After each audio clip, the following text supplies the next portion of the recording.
첫 번째는 올해 앨범입니다. 예술적 우수성, 기술적 품질, 그리고 앨범이 가져다준 영향력을 평가하는 가장 권위 있는 상 중 하나죠.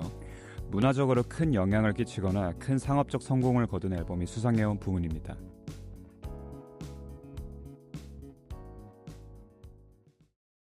약 20년 전 힙합 듀오 아웃캐스트의 멤버로서 앨범상을 수상한 전적이 있는 안드레는 뉴 블루선으로 베스트 얼터너티브 재즈 앨범의 후보에도 올랐는데 수상에 성공할 시 2008년 이후 첫 재즈 앨범 수상작이 될 것입니다. 안드레의 이번 노미네이트에 대해서는 연주 중심의 플루트 앨범으로 후보에 오른 것은 터무니없으며 일부 투표자들이 여전히 작품의 질보다 이름 인지도를 더 중요시한다는 것을 분명히 보여준다는 평가도 있습니다. 하지만 그의 그래미 노미네이트는 충분히 납득이 간다라는 반응도 있는데요. 그가 다시 랩을 하길 바라는 팬들의 반발에도 불구하고 라이브 공연에서 좋은 반응을 얻고 있습니다. 남들이 뭐라 하던 마이웨이를 걷는 그의 이번 예술적 전환점을 그래미가 높이 평가한 것 같습니다.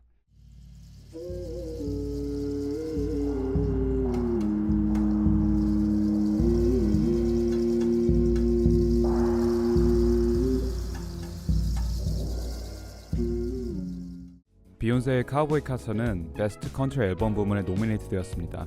만약 수상에 성공한다면 KC 이후 6년 만에 컨트리 앨범이 앨범 오브 더 이어를 수상하게 될 것입니다. 카우보이 카터는 아주 화려한 피처링진을 자랑하는데 팝의 전설 폴 맥카트니와 스티비 원더, 그리고 컨트리 음악의 거장 이 두 분이 눈에 띕니다. 뿐만 아니라 마일리 사이러스 등이 참여한 앨범이죠. 이번 비욘세의 컨트리 음악 도전이 처음으로 그녀에게 앨범상을 안겨준다면 멋진 장면이 연출되겠지만 아쉽게도 같은 장르 내에서도 많은 이들이 이를 받아들이지 못하면서 컨트리 뮤직 어워드에서 수상에 실패했고 주요 투표층을 많이 놓쳤기 때문에 수상 가능성은 높지 않다고 생각되는 바입니다.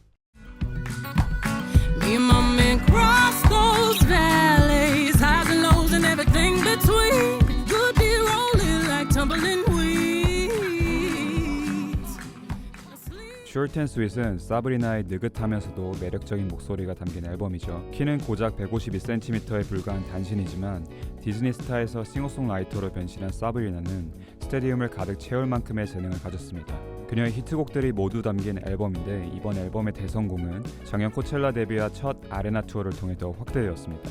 사브리나 특유의 밝은 자신감과 필력, 그리고 경쾌하면서도 차분한 소프라노를 통해 그녀에게 첫 그래미상을 안겨줄 수 있을지 기대가 됩니다.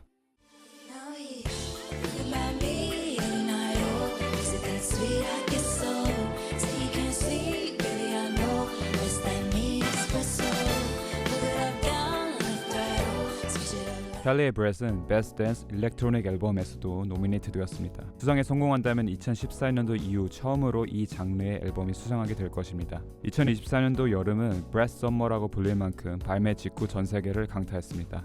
앨범명인 브렛은 지저분하고 파티를 즐기는 소녀 같은 악동스러운 의미를 담고 있는데 라임 그린 색상의 배경에 저해상도의 폰트로 브렛이라 적혀 있는데 이 라임 그린 색은 Z세대 사이에서 힙함을 상징하는 색이 되었습니다. 이 앨범은 인기뿐만 아니라 댄스 일렉트로닉 장르를 팝 주류의 음악 시장과 아주 자연스럽게 접목시켰기에 그녀의 역대 앨범 중 최고로 평가받고 있습니다. 이번 앨범은 찰리 특유의 일렉트로닉한 감성이 정말 잘 묻어나와 노래의 전주만 들어도 이건 찰리 노래다 할 정도로 본인의 아이덴티티가 또 한 번 대중에게 확실하게 각인되었습니다.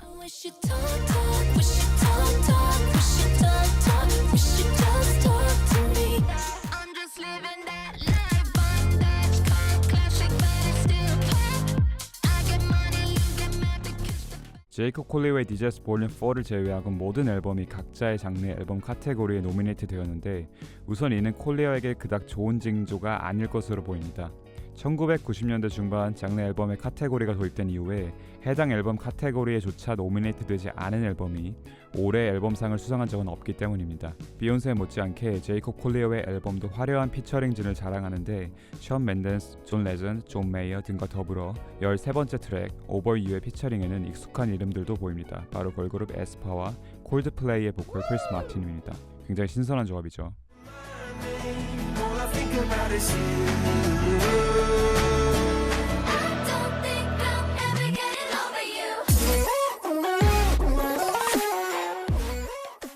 빌리 아일리시는 그래미가 사랑하는 아티스트 중 하나로 19세의 나이에 본상 4개를 말 그대로 휩쓸어 세상을 놀라게 했습니다. 빌리는 친오빠 피니스와 함께 남매 듀오로 작업하는 것으로 유명하죠. 부정할 수 없는 그녀의 상업적 성공과 독창적인 사운드는 그래미가 좋아할 수밖에 없습니다. 이번 빌리의 힘이 Hard and Soft는 미니멀리즘을 추구하는 동시에 협업을 배제한 앨범으로 주목을 받았는데, 이는 현재 협업 중심 음악 시장에서 독특한 방향성을 제시하며 전통적인 음악 제작 방식에 대한 재조명이 이루어지고 있음을 보여준 앨범입니다. 이런 부분에선 앞선 비욘세나 제이콥 콜리어와 확실히 대조되는 면이 있습니다.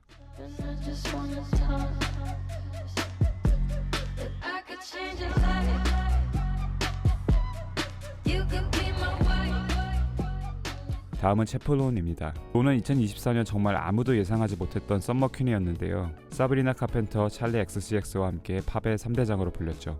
론이 수상하게 된다면 5년 전 빌리 아일리시 이후 처음으로 자신의 첫 스튜디오 앨범으로 앨범상을 수상한 가수가 됩니다. 미주리 출신의 론은 최근 1년간 화려한 페스티벌 무대와 올리비아 로드리고의 God's World Tour 오프닝 무대를 통해 급부상했습니다.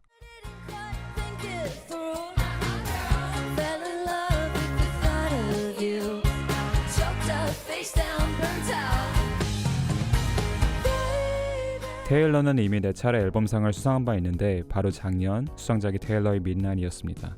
미국의 잡지사 롤링스톤은 올해 앨범상 수상 결과를 테일러로 예측했는데, 하나의 문화적 현상으로 자리 잡았던 그녀의 대규모 투어를 성공적으로 마쳤을 뿐만 아니라 그래미의 총애를 받는 송라이터가 참여한 그녀의 앨범이 수상 가능성이 높다고 평가했습니다. 이번에 테일러 스위프트와 비욘세가 앨범상 후보에 나란히 오르면서 이들의 두 번째 맞대결이 성사되었습니다. 2010년도에는 테일러가 비욘세를 제치고 앨범상을 수상한 바 있습니다.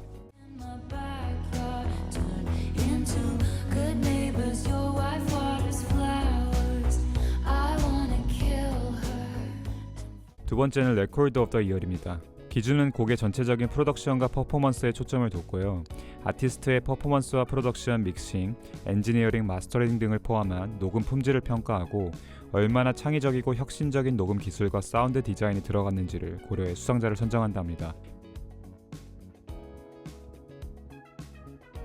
비틀즈는 이전 I Want to Hold Your Hand, Yesterday, Hey Jude, Let It Be 이렇게 4곡이 후보에 올랐던 적이 있지만 모두 수상에는 실패했죠. 대중들은 Now and Then이 앞선 4곡의 명곡들과 동급이라고는 생각하지 않지만 비틀즈라는 밴드의 네임밸류와 파급력은 60년이 넘은 지금까지도 여전한 힘을 자랑하고 있다고 여기고 있습니다. 뉴욕타임즈의 리포터는 비틀즈가 이번 후보로 선정될 수 있었던 가장 큰 요인이 뭐냐고 생각하냐는 질문에 뻔한 답일 수 있지만 베이비붐 세대의 향수 때문이라고 생각한다. 이 곡은 다른 비틀즈 노래들을 연상시키며 일부 백업 화음은 직접 차용해 듣는 이들의 추억을 자극한다 말했습니다. 존 레논이 미공개 곡의 AI 기술을 접목해 완성한 비틀즈의 노래가 이번 올해의 레코드상 후보에 오른 것인데, 이는 1965년 이후 60년 만의 그래미 노미네이트 기록입니다.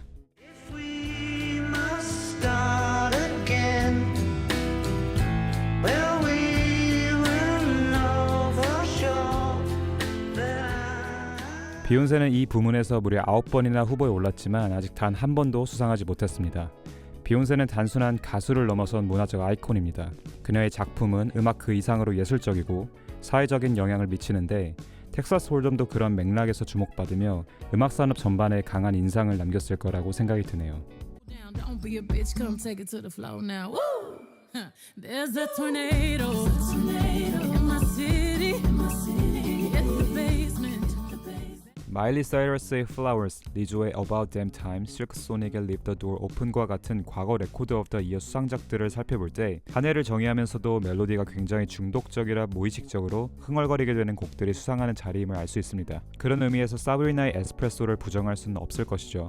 더 많은 찬사를 받은 곡들도 있지만 에스프레소라는 단어만을 보고 머릿속에 가사가 순식간에 떠오르는 경험을 다들 해본 적이 있을 것입니다. 찰리는 항상 팝 음악의 경계를 넓히는 실험적인 사운드로 주목받아 왔는데, 360 역시 독특한 프로덕션과 창의적인 구성으로 팝 음악의 새로운 가능성을 보여줬습니다. 찰리는 이제 팝의 최전선에서 활동하며 트렌드를 이끄는 아티스트로 자리 잡았습니다. 360는 단순히 한 곡으로 끝나는 것이 아니라 그녀의 전반적인 음악적 정체성과 발전을 보여주는 중요한 작품으로 평가받았을 것 같습니다. Yeah, 360. When you're in the mirror, do you like what you see? When you're in the mirror, you're just looking at me. I'm everywhere, I'm so Julia. 이번 후보들 중 유일하게 올해 레코드상 수상 영역에 있는 빌리 아일리시는 Bad Guy와 Everything I Wanted로 이미 2차례 수상한 바 있습니다. 빌리는 항상 신비롭고 감각적인 사운드를 통해 자신만의 독창적인 음악 세계를 구축해왔습니다. Birds of a Feather도 그녀의 시그니처인 섬세한 보컬, 독특한 비트, 그리고 미니멀하면서도 깊이 있는 프로덕션으로 완성되었습니다.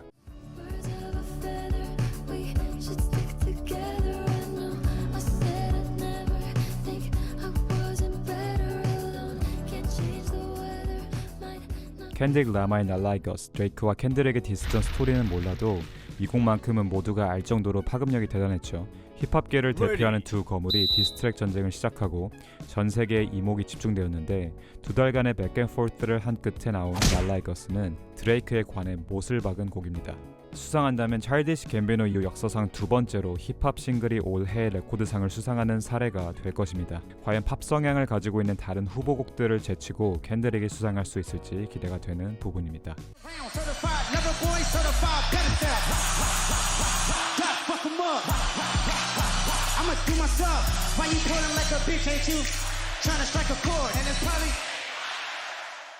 채플론의 굿럭 베이비는 그래미 그 자체인 곡이라는 평이 자자합니다. 뛰어난 보컬 퍼포먼스와 80년대 팝 스타일, 그리고 채필론 특유의 오페라 창법이 돋보이는 곡입니다.